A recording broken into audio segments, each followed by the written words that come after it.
Hi, everybody. Thanks for joining us this evening. My name is Nick Chapper. I'm the Associate Publisher at Giramondo Publishing. We're an independent literary publisher based in Sydney.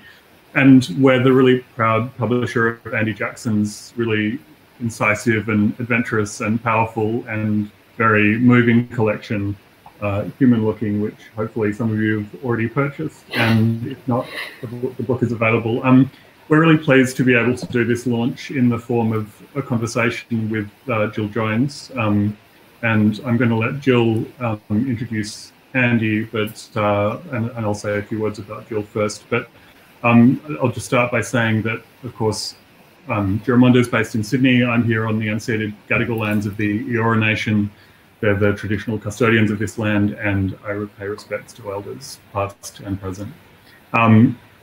There are a few housekeeping matters on this Crowdcast platform that I should point out to you. One is that there's a comments column in the right-hand side of your screen. So if you wanted to leave any comments there, or for that matter, ask any questions for Andy that he and Jill can discuss at the end of the session, please do.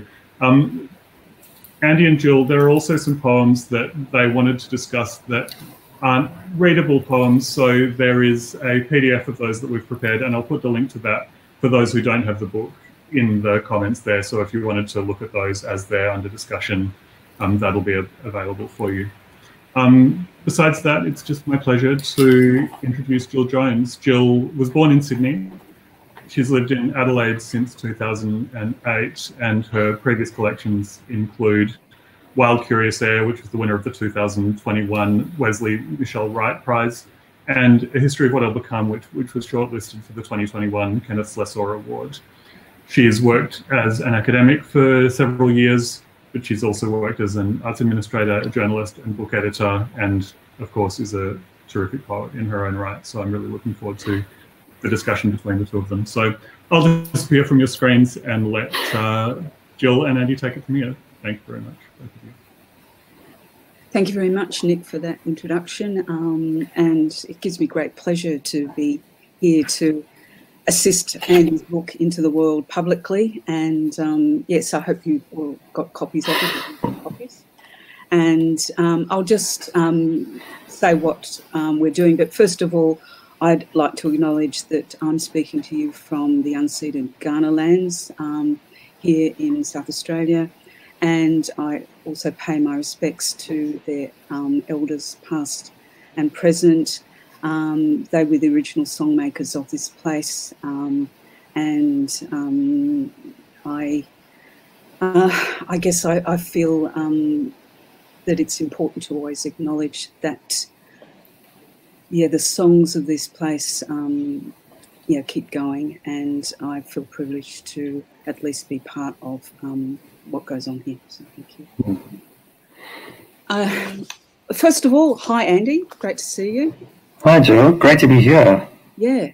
And sorry, I'll just I'm sure that a lot of you here know or who will be listening to this in future know who Andy is. But this is just a little formal introduction to the proceedings, just so we can get to know a little few things about Andy. I promised to actually mention one or two things that you might not know about him.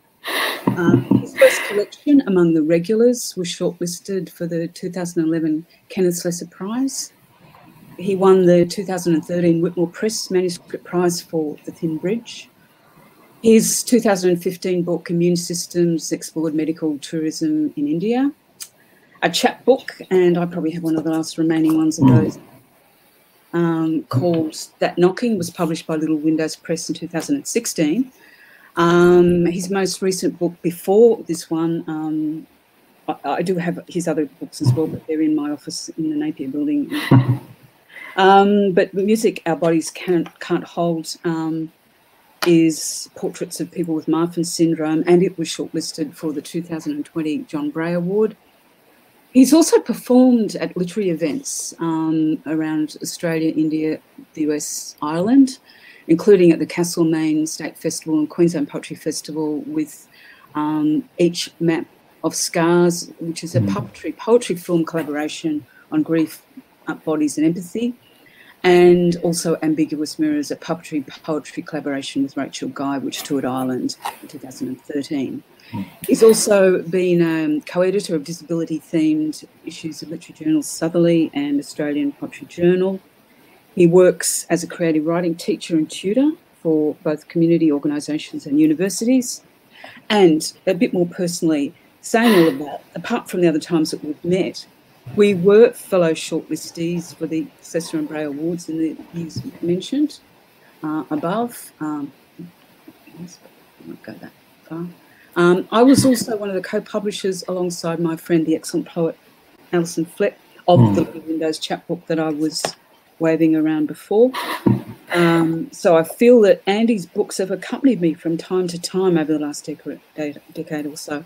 But not only that, Andy and I, of course, also worked together when he undertook his PhD, which I supervised at Adelaide Uni, and for which he received a doctoral research medal for outstanding research at PhD level. So Dr. Jackson, really outstanding research, and we may or may not talk about that as we go along. So I'm now going to talk a little bit about the book. It's kind of a launch speech. And then what we're going to do is do a little bit of a Q&A in general. Then Andy's going to read 4 poems, and we might talk about those other poems that Nick mentioned that aren't easily performed, certainly in a mode like this, but we might like to talk about them. And then if you've got any questions, put them in the chat and we'll see if we can answer as many of them as we can.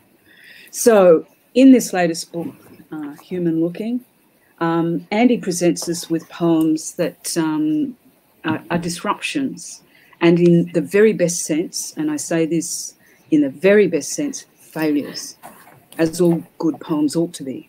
That is, they go about disrupting how we think about things.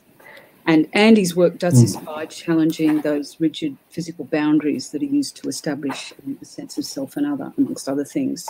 Or, to put it another way, it's about failure of words to signify, or the way words disfigure, particularly in terms of embodiment, or are disrupted by the lives and texts or language events they explore. To me, it seems like a kind of embedded or embodied critique of writing itself, how writing relates to disability, which in itself is a questionable term, isn't it, Andy? Yeah, there's always a kind of invisible quote marks on some level around some of those words, you know, the disability, etc. But also, you know, I've always wanted to claim it as well, you know, so to expand it, to put little holes in the word and the idea, but to hold on to it as well, yeah. Yeah, and I think around a lot of these other terms that are debatable, sometimes you do want to hang on to them. Depends on who does hang on and what they do with them. So, yes. Given that, I will keep using the term in this little chat, and we can perhaps expand on some things as we go. So, and I guess what I'm gesturing to, certainly with what I've just said, is that the book does this kind of thing, both in its aboutness and also through the formal properties of the poems, and we'll certainly look at that. And so I think in many ways it's an exciting and disturbing book, for many reasons, certainly its content, but also in the context of writing itself. It gets us to ask, what does poetry do? What can it do? As well as to ask, who is the other, really? And how or who do we meet in a poem? How do bodies relate to themselves into the world? And we could, I hope, talk some more about poems as disabling, disrupting and failing in a little while. Yeah. And remember, I want to make sure that we remember that these are poems, and they're not simply poems about disability. They're poems.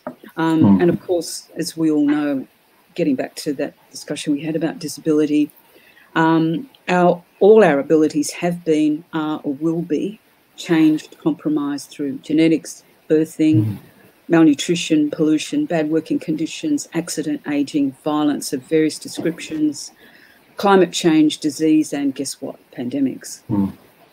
So, but though, in saying that, I don't want to diminish the power of this book. as it focuses on how many people are how many people are seen and judged by how they look due to some bodily characteristic of some kind, or how some disabilities are far more life-disrupting than others, or how certain regimes and institutions have radically harmed people due to what was believed was wrong with them. So, as I said already, I think the book gets us to ask questions about what poetry does, but it also gets us to ask some other serious questions about, do our poems move like us, syntactically, narratively, typographically? Is there a corporeal grammar? How do we attend to vision, audition, proprioception, perception, modes of thinking in both writing and reading? So think about how you read Andy's book and other books and what that might mean. Books like this challenge the way, say, we might use lazy metaphorical language such as death equals silence or blindness equals darkness, or concepts particular to this book, such as what is beauty? Where do we find it? How do we construct it and write it? Okay. But let me give you a list, because this is what I think I could broadly characterise the work as, the book. It's visceral, it's brutal, it's haunting, it's challenging, it's bold, but it's also intimate, it's unflinching, it's tender, it's intense, it's ethical, and it's important. Andy notes at the end of the previous book of his, Immune Systems, that the poems in that book there are both fictional and true. This book, Human Lookings, Fictions and Truths, do directly negotiate the autobiographical truth, if you like, or the real, but also through other voicings and archives and other texts and other art forms, its truths and fictions open out even further than I think that book does, the other book. The poems are wide-ranging. You'll just get a few of them tonight, and some of you, I think, already have the book, so you may have already delved into it. But they're transcriptive, notational, archival, observational, associative, and spatial, and that's really quite important in the book. Although the title itself, Human Looking, gives it away, is a sense of looking. But that doesn't simply mean the observational or even just the ekphrastic, although there is the ekphrastic in there. But it examines and disrupts how bodies are figured. And we see this in the book through Greek myth. Hephaestus and Sisyphus get a bit of a go. Use of rabbinic texts via BuzzFeed, or alongside BuzzFeed. There's works about people with disability murdered during the Holocaust and hurt radically in other ways. There's also poems about medical technology. Aesthetic surgery is one of the poems, or indeed even just financial precarity, or just simply responding to daily life, not just simply vis-a-vis illness and bodily discomfort, but the experience of place, relationship and social life. It also references a lot of texts, some you might expect, some perhaps not. So you'll find Mary Shelley in there, Judy Beveridge, Rilke, Jane Hirschfield, Kafka, a number of artworks. And there's more besides, and I'll stop with this. And you'll be interested, and I hope we will get to talk about this, that many of the poems also disrupt themselves formally. There's a poem in there, which we won't talk about, but you can flip through and have a look at, called Crucifixion, which takes the physical shape of a Francis Bacon triptych of that same name. He did a lot of triptychs, but this one's 1965 one. And its language disruptions can be read as a kind of brokenness or blurred vision. That is, how clear is the gaze as well as the gazed at? And the poem, like some others in the book, depends on a kind of caesura, which isn't simply a break in the middle of the line. That's normally how we would think about it. But its work by Andy is an interruption of voice address, as well as through typographic separation, such as columns. In this one it's 3 because it's triptych, italics and white space that enact pauses, silences, intakes of breath, ruptures that aren't empty of meaning, but show the disruption of encounter, in this case with the triptych. And as I say, I hope we'll talk a bit more about that. I'll get going with the Q&A in a minute, but I just want to quote a couple of lines from a couple of the poems just to get into some poetry. There's a poem in the book called Lines from an ECG, and it uses a kind of faltering rhythm coupled with M dashes to mimic heartbeat. And as Andy writes in the poem, the heart is no metronome but a poem of muscle with an iambic limping. I am, almost the age you were when yours failed and you fell from a hospital bed into the unsaid diastole and systole. And the book also begins with an opening. It says opening, that's it's using a metaphorical language as the section title. It's also the first poem's title, but also quite viscerally and directly observational. Its first lines are, the incision, mine anyway, begins below the back of the neck and ends just above the coccyx. Okay, let's get to some questions. Let's hear from Andy rather than me. So, as I sort of mentioned before, I saw a longer version of this book coming together a few years ago when we were working on it, or you were working on the PhD and I was in the background somewhere. But it's now been refined into Human Looking, or, Human Looking is a different book. But first, do you want to say a bit about the process of getting this book together from possibly that other version and further back or sideways, and how that relates to your other books, and even if relevant to your performance work? First, thank you so much, Jill, for those comments. I'm hoping my microphone is standing okay at the moment. Good. First of all, of course, I'm on Dja Dja Wurrung country, Goldfields, Central Victoria, also known as Upside Down country, a place that is also kind of broken on some level, but is also being held together by the Dja Dja Wurrung people and their elders. So, huge thanks to them. The poems were written on this land. Really, I would say almost all of them were from that period when I was doing the PhD, and they were poems that were written in parallel with the thesis. So a lot of the things that you say about that are absolutely exactly kind of my thoughts. Not surprising, we've had a lot of conversations about it. But if I could probably go back to, I thought about, where it really came from. And, we talked about this idea of maybe influences, but I think tracing it right back, there was a book by a disability theorist called Staring How We Look that came out probably 10, 15 years ago. And Rosemary Garland Thompson was the author. And it was a very, very straightforward book. It really just talked about the act of staring, which I've felt through my life as someone who's quote unquote deformed as being intrusive and othering. She talked about, yes, it is that, but it's also a potential for encounter. And it's a meaning-making event, depending on how people engage within that time. So I think that has been in the back of my mind for so long and has kind of got me thinking on many levels. But it also made me think, perhaps a poem can stare back. Perhaps a poem can actually, we think of poems as being objects somehow, like a static thing that is on a page, just like we often think of disabled or different people, othered people as being objects.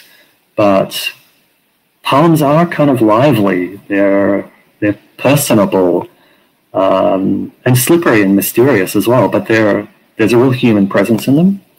And I think I wanted to amplify that, to try to really work with it. So I certainly had an idea very much about this whole idea of human form, disability, deformity. How does that appear visually and energetically in a poem? So it was a really broad kind of idea. It meant that almost anything could fit into it. As you say, there are certainly poems that were in the PhD, but are not in the book. They're two definitely very different things, but both of them are quite open and fluid. And so, there are certain poems that kind of fit into it, and that there is a shape to it. There are 4 sections to the book, and each section has its own rationale, but it's actually quite hard for me to articulate exactly what determined what fitted into it and what didn't.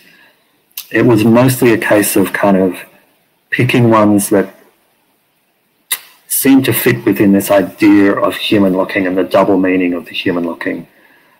Someone who is not quite human, but also the idea of questioning what it means to look. And all of them somehow connect to that. Yeah. Well, I think it's clear throughout the book that there's a lot of, well, for want of a better word, ekphrastic poems, but yeah, I think it's more than that. But there's artworks, there's museum works, and things like that, where there's an encounter between, the speaker of the poem and those works. And clearly one presumes an encounter that you, as the writer, had with coming across those works, whether it was Francis Bacon or works in museums or indeed archives. Do you want to say a little bit more about, because that sort of amplifies the idea, or it does amplify the idea of looking, going from staring to looking, and I just wanted to get that out a little bit more. Yeah. I think, I sort of wondered about this too. I think sometimes I talk about the process of writing the book as being, certainly there are a lot of experienced poems that sort of just were the overflow of what was going on at the time for me. But there was a lot that I have thought about as being from research.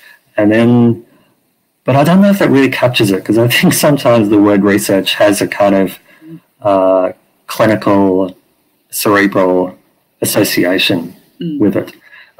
Which is not how people actually do research, but when we say research, we think of it in those terms, and it's much more kind of putting myself into it, really, and finding a response to artworks or histories or people. Perhaps, there are poems, for example, that respond to other poems. So one that I'm thinking of is the Rilke poem, which ended up becoming Song Not For You, which really kind of, it speaks in its own terms, but it also is a kind of response to Rilke, who was very kind of, pitying, I suppose, on one level, both pitying and idealizing the subjects of his poems in that series of his. So in a way, it's like turning the mirror back on the poem or the artwork or, the person.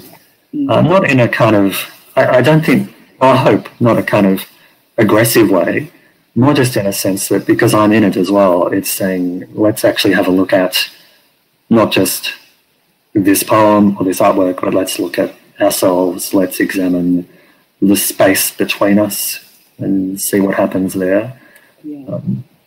So it is that sense of trying to, just look at the actual process as well and the feelings of it, and to kind of replicate the feeling within the physical form of the poem as well.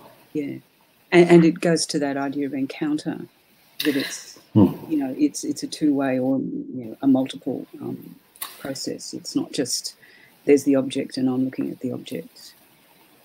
Yes, and I think, I've always had this, there's an idea perhaps with, when people talk about poetry, they think of it as being on a spectrum, where on one end are the really accessible, clear, straightforward poem, and on the other end are the super experimental, enigmatic, inaccessible poems. But in a way, I think, my experience of people is that, yes, the more you get to know them, and you're really familiar, and you become close, and you know them, and you intuitively connect with them. but they're still enigmatic as well. There's a kind of mystery and an uncertainty around it. So that sort of thing about experiment versus accessible, and accessible poem is a kind of interesting idea in terms of disability. But yeah, they're not opposites. They're things that can work together. And to be close to someone, you know, is also a kind of, the closer you are, the more you understand perhaps that there are things that you don't quite know. Yeah. So a lot of it is about not knowing as well as you know, revealing. Yeah, and sometimes there's that concept of the blur in the gaze, and sometimes the closer you get, you can get that kind of thing.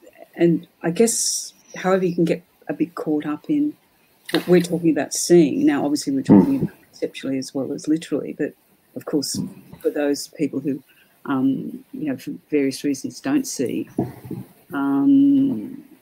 whether it still follows.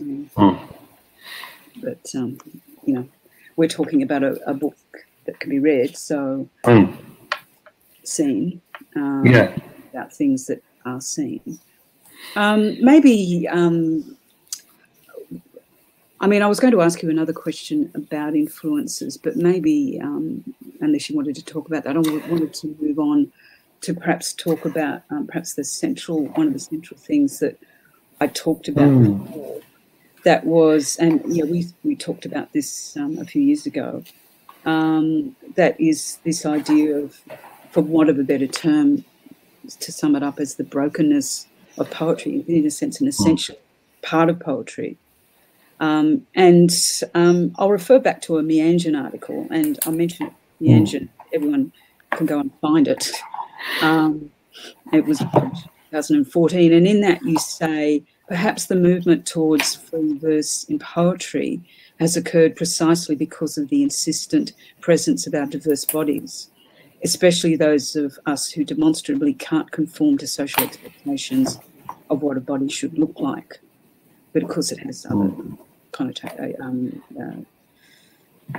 ideas going on there as well, but let's just focus on that. So thinking about the body of the poem and the body of the poet, and how the poem is seen or read, how have your ideas in writing the book, after having done the thesis, and also you know, all the thinking you've done in between, extended that thinking that you'd started, and you probably hadn't started, but were articulating back there in 2014? Yeah, that's really interesting. That essay was, speaking of influences, also hugely influenced by disability theorist called Tobin Siebers, who is deceased now, I believe, but his book, Disability Aesthetics, was hugely influential to me, and that was very much about visual art. And his idea, which made a lot of sense to me, was that the sort of modern era is very much about brokenness and disruption and the indeterminate, you know, and woundedness. And, you know, we're talking about the fractures of, I guess, World War I, going into the whole of the 20th century. And those qualities seem to become, for him, a sort of an aesthetic quality, not just a kind of experience, but a kind of value, aesthetic value. And so it made me go, oh, okay, hang on, maybe, you know, why haven't we talked about poetry like this? And so, you know, I think I've looked back at my other books, because I think, you know, when you're putting a new book out, you start thinking, oh, well, this must be different, you know, how is it different? And I've looked back and kind of thought,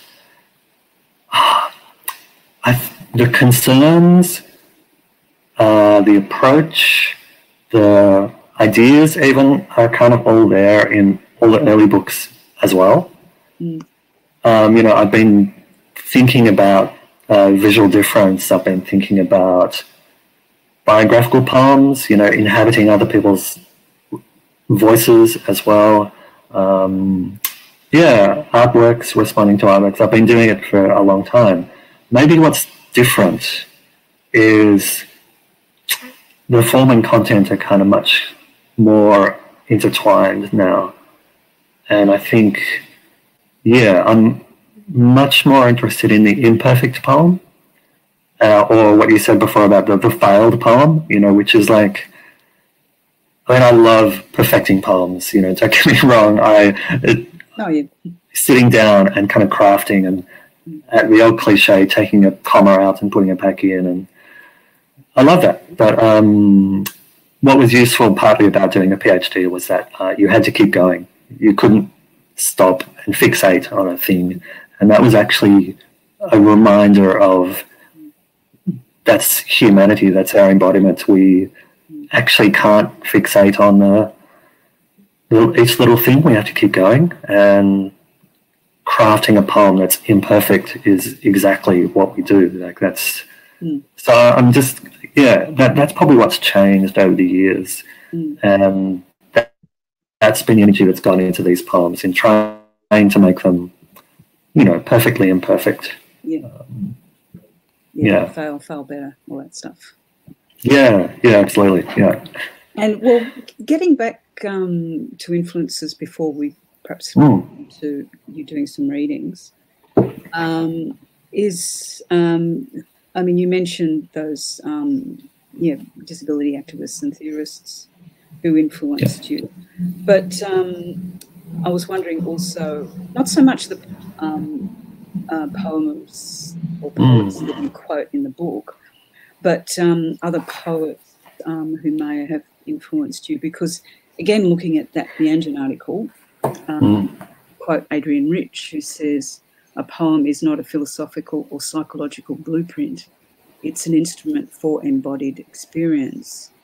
And I'm wondering if there were poets that perhaps gave you some ideas around that that went into this as well.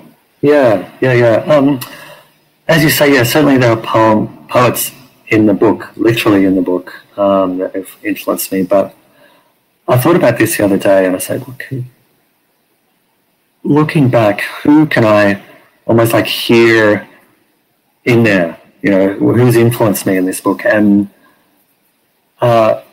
some of the books I was reading around that time that really, for me, seemed to filter in. I was reading a fair bit of Martin Harrison's collections, particularly the last one, Happiness. Lindsay Tuggle's book, Calenture, which came out through Cordite a couple of years ago, which has a real kind of haunted quality and really does deal with that caesura and the break within the life and the poem. Quinaid's book, Rallying, which I just really love for that voice that Quinn has, I love so much. Louise Gluck, I think, is somehow in the background as well. I think, and as you say, I think Adrian Rich is sort of one of those poets for me was influential, 20 years ago and is kind of still influential now.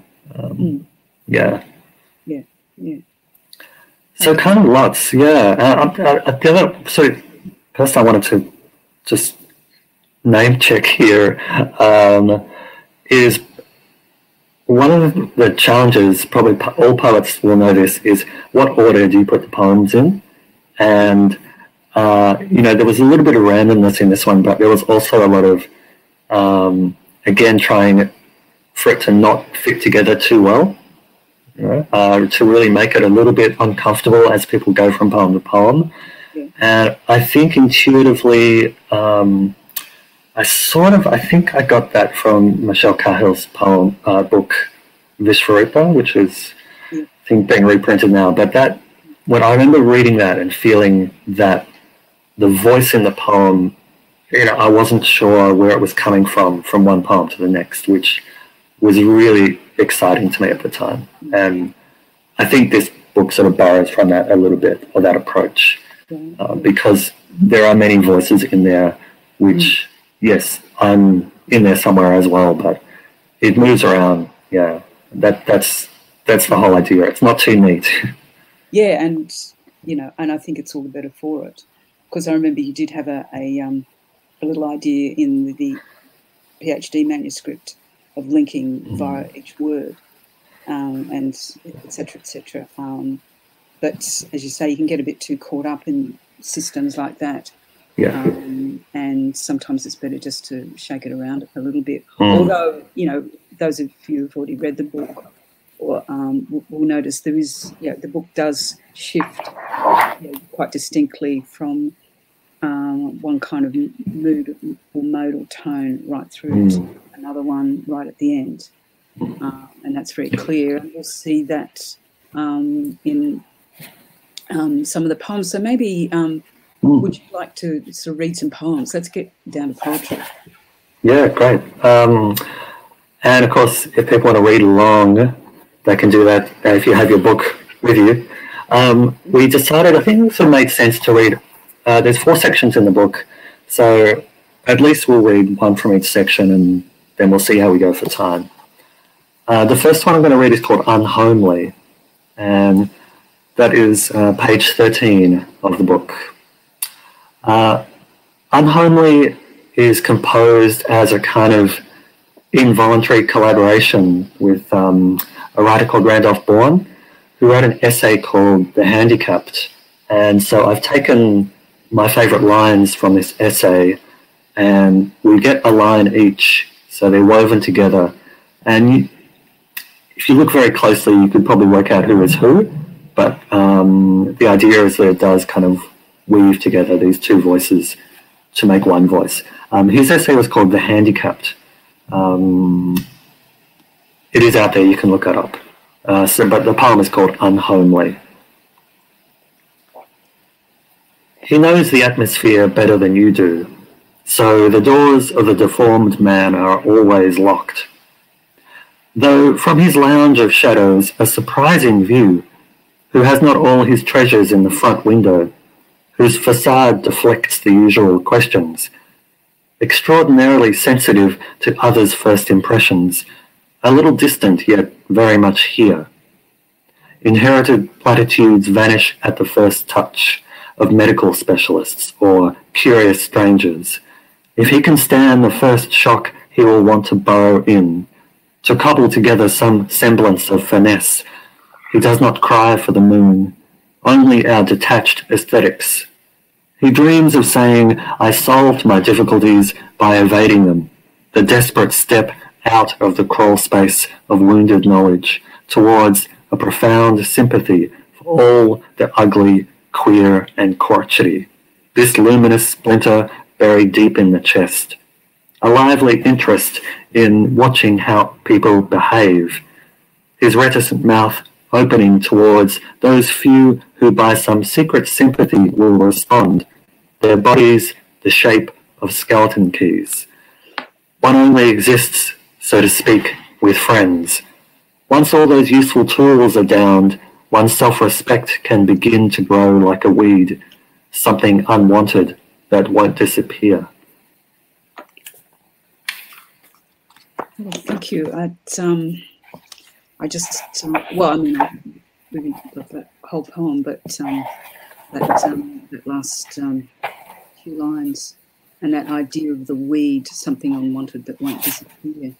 I think, again, because weeds, and in fact, weeds are simply plants that people have decided, you know, are maybe unwanted or problematic. And who makes those decisions about weeds? Because people keep reclassifying plants. So I think that's, yeah, that's just an extraordinary thing to think about. But I did want to ask a little bit about what led you to Bourne's essay, and in particular why you decided to work interlinearly with it. Yeah, look, it actually, there are 2 poems that use that technique in the book, and the technique sort of comes from the other poem in a way. I think this is the sort of second one. And I actually can't remember how I found Randolph Bourne's essay. I think I was looking for something else and found someone referencing it. And I was, oh, that sounds fascinating. Something written 100 years ago or more than 100 years ago. And it was incredibly insightful writing about the sort of psychology of what it's like to be a weed, if you want to put it that way, you know.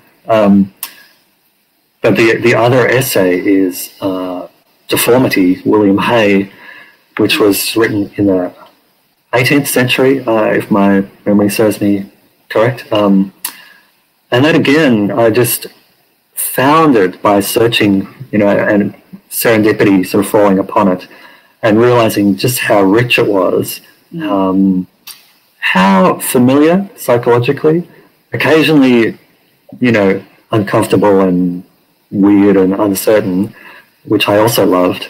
I think I spent a lot of time trying to, I guess, using some kind of erasure technique or sampling or trying to use the words themselves because they were so rich. But then I think I realized that actually what I was doing was engaging with it and trying to find a way in.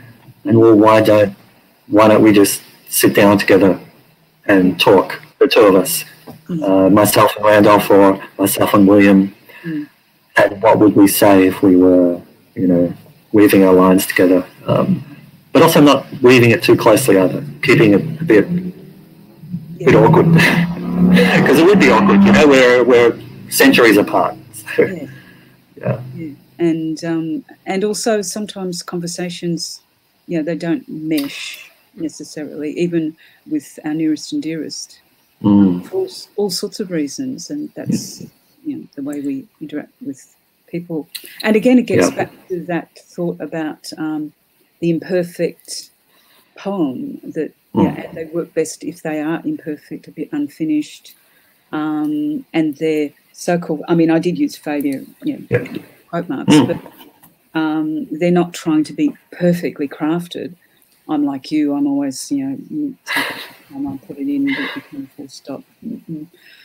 But, it's better if you can loosen it up in the final version and be itself. Not that I'm trying to give sort of agency necessary to a poem that one has written.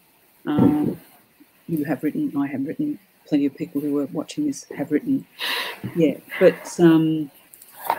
But yes, certainly that conversational idea and the interlinear is very interesting, and that other poem as well. Yeah. And maybe it's kind of a good segue into the second piece as well. Human Looking is the title poem, obviously. Page 31, for those who are interested. And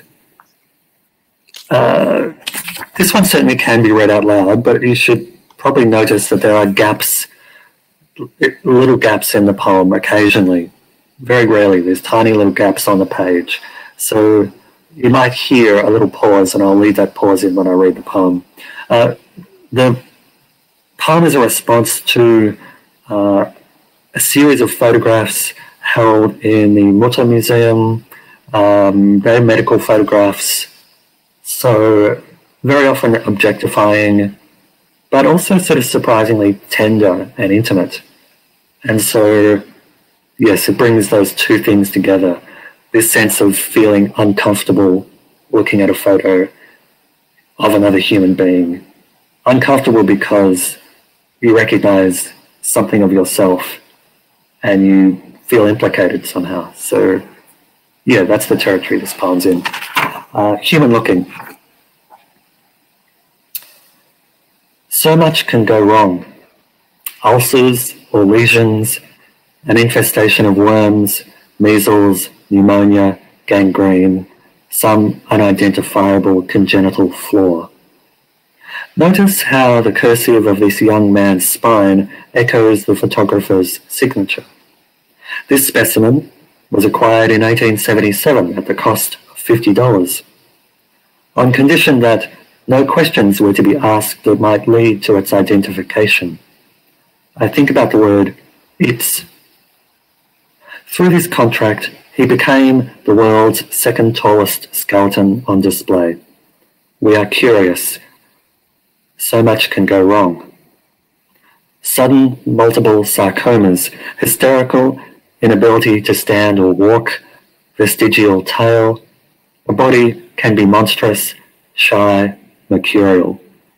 This child's head is cradled by adult hands, It is difficult to discern whether this is for a sense of scale, the grip tender and subtle, or if he had to be held down for the image to be clear enough. I also need the inscription, supernumerary oracle, idiot, incontinence of urine, to believe there's anything wrong with him. So I look again. So much can go wrong. Unstable and fatigued, I am liable to fall into the belief that I'm not inside these photographs. R's hair is slick and neatly combed, crutches resting against the wall behind him. He is dressed only in a shirt and vest, pinstripe trousers folded so as to modestly cover his groin. I am meant to pay attention to the stump of his amputated right leg, the pinched flesh where the stitches were, hand resting in the vacated space. It's okay. He's looking into the distance, not the camera. How are we meant to look at all these injuries sustained from war, from motor vehicles, or from carrying wealthy men around on sedan cars? And A's body is still here, naked and uncannily thin, bones loosely arranged on an unmade bed. The hard facts of his ribs and collarbone press up against his skin, against my eyes. Surely he must be sleeping, nestled in oblivion. Yet why is his bedsheet pulled back to expose him to the flinches and caresses of my gaze? So much can go wrong. Sometimes I might think I recognize myself in a patient, as if their dignity or torment was mine.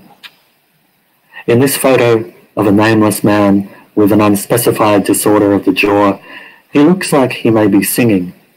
Dressed in a tailored three-piece suit and tie, his expression is composed, almost bored, yet his mouth is an ecstatic, crooked O. No matter how hard I strain, I can't hear him. Right. And it's interesting the way that this poem operates, where you've got some of the indented text and the more, I guess, expository text, although it does flip around and change, and this, it says you're a various kind throughout it. And that constant "so much can go wrong," which is sort of in the passive voice to an extent. So I'm just wondering about that voice, this voice. Could you say a little bit more about this voice that's operating in the poem? Yeah. I really wanted to move around in this poem and to kind of almost like, I mean, photos are two-dimensional, but I wanted to kind of move from different angles so that, sometimes you're face on with the photos, sometimes you're kind of looking away or looking off into the distance, or and have the ground move around quite a bit. So yeah, partly there's a sense that the voice is talking in the first person, sometimes it's talking to you. So who's being implicated? In the end, it's me, but yeah, of course, it's the reader. And yes, and I like the idea that this sense that yes, we can see ourselves in someone else, but then really, can we? And is that a leap too far? Yeah, the problem of empathy, that it's these photos stir things in us, but it's not clear exactly how we should respond to it, and that's how it should be. We need to be troubled and not sure how to respond. Yeah. Okay. I mean, there's a lot more that I could say about that. I'm just a bit aware of time at the moment. Yeah. And there's two more poems to go, and whether we'll have time. Yeah. Well, this one, they're both short-ish. I think the next two, so I think will work pretty well. This one doesn't necessarily need too much introduction or even commentary necessarily. I mean, maybe it does, but Clear Air is the poem. It's on page 74. It's a response to the murders of disabled people in a group home in Japan. I found this very hard to write for a number of reasons, partly because it is just it was a very contemporary. It happened while I was writing the thesis. So hard to respond to, but also hard because whose voice should I take on? In the end, the voice became the voice of the person, the perpetrator, who of course is not named, and he doesn't need to be named. But yes, this is the poem, Clear Air. Breaking the window, I bring clear air into the wards. Thinking of my tired country, the economy weighed down. Night shift, only 6 workers to tie up. I apologize to them. New moon, the sound of my footsteps as I move from room to. The neck, a more merciful place than the chest to open. 8 homes in the facility, dream, flower, rainbow, the Pleiades, breath, harvest. Something stops me entering wings, hope, where I used to work with these people. One of the knife handles hurts a little. After a while, I must use another. Security cameras blink. I walk across the screen. No one watching. Tweet, I hope for world peace. Beautiful Japan. Many likes, comments, retweets. I turn myself in. The officers seem unsurprised, but the blood. I plead not guilty by reason of insanity. I will be taken care of. Each night I watch the news. The TV in a cage on the wall shows a photo of my face. Then soon enough, gone. No honour or dishonour, as if nothing has happened. Each new moon, the sound of footsteps outside my room that never arrive. Yes, that's such a chilling poem, and the way that, in a sense, except for one of the stanzas, it's almost, not quite, but almost haiku-like. Partly, well, I presume, it's set in Japan, but was there any other reason for that? I think really, to signal to that, and I think, there can be, I love haiku, but it's often represented in a very kind of idealized, perfect way, that it's a revelation or an epiphany, but in fact, there's something very, I think they're more interesting when they are, there's some grit and some pain and some complexity in there. So, I wanted to work with that form, but work with it in an unsettling way, as it should be. In which it is, and maybe the final. I should say too. I mean, I think one of the things in putting this collection together, I got some great help from Ivor Indig's publisher at Giramondo, who's gave me some really good advice in doing a few tweaks in the collection, and the few poems that were there were 3 or 4 poems that were introduced after the PhD, and a couple of them were about death. So I lost my mum during this period, so there was a poem to her. There's also a poem that responds to the death of my partner's mother.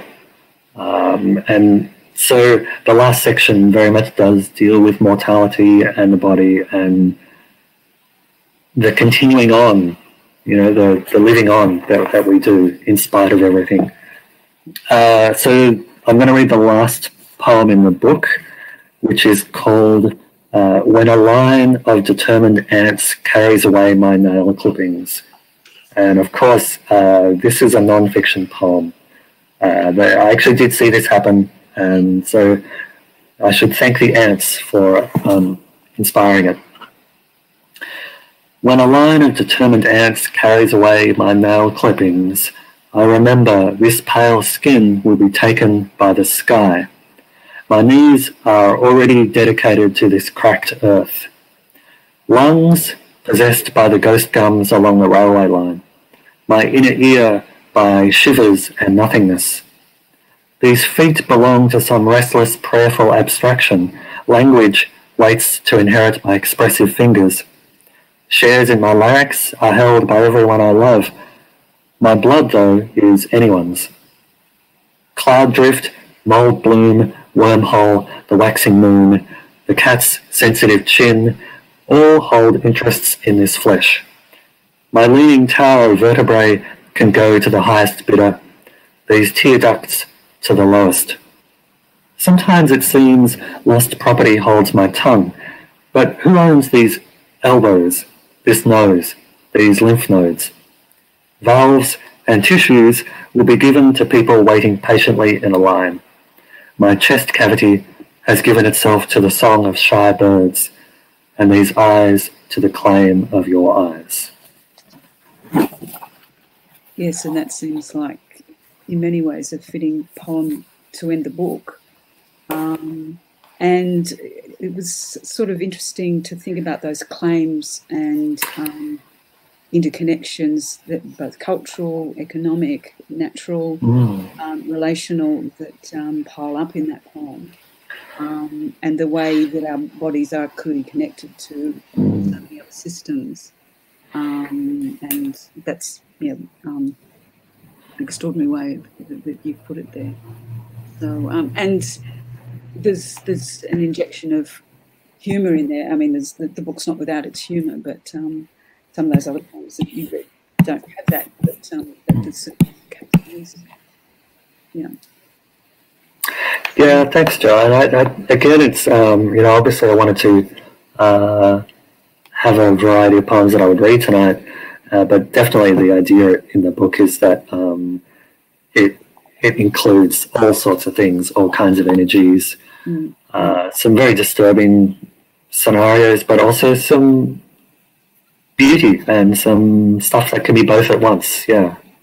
Oh, absolutely. And, I think those of you who've read it or who will read it, you will certainly find that. And as I said, it's both tender and intimate, as well as being pretty visceral and sometimes disturbing. And disturbing is not a bad thing at all. So, and it's a wonderful book, Andy, and I think our time is coming to a close. And I don't see any particular questions here. Some people have made some really lovely comments. So that's great. But thank you so much. And Nick's here maybe to wrap things up and encourage us all to order a copy of Human Looking. Do yourself a favour and get a copy. I am great. I sort of wanted to write a comment and encourage you to keep going for another hour, because it feels like there's so much more that the two of you could keep discussing, and other poems that you could talk about as well, and including the visual ones. But hearing you read those 4 poems, Andy, and your discussion about them, and Jill, your framing of Andy's work in advance, and then the kind of discussion that you brought to it, both in terms of the kind of theoretical and critical backgrounds that you bring to your work, Andy, and also the poetic influences and the poetic kind of your methods towards writing. That's just a really wonderful discussion to hear. So I feel very privileged to have been witness to this, let alone part of it. There was one question from Heather about the recording of the session, and to say anyone who wants to can come back and rewatch this session via Crowdcast, and we should put it on our YouTube channel as well, assuming Andy and Jill are happy to, but it remains available in Crowdcast. So if you want to tell anyone to come and watch the book, to come and watch this really great discussion, please do. as Jill says, it's you know, it's my job as the publisher to say that you should all go out and buy one or several copies of the book. Please do. It's a wonderful collection, and I think the sense that Andy and Jill have given of it tonight is just a kind of taste of the kind of depth and breadth and real range and intensity of the poems that are in there. So I really highly recommend it to you. You can buy it from our website. There's a link at the bottom of the screen, or at any good bookshop that stocks a good poetry selection, which more of them should than currently do. For those of you in Sydney, we do have, this is our last Crowdcast event for the year, barring any unexpected events. But for anyone in Sydney, we will have a live book launch with bands for Max Easton's novel, The Magpie Wing, in a couple of weeks' time, and that will be available on our website. But thank you for all of you who've joined us for some really great discussions of books, poetry, fiction and non-fiction throughout the year. Andy and Jill, thank you so much. This has been a really great discussion, and yeah, I'm really pleased. Thanks, Nick.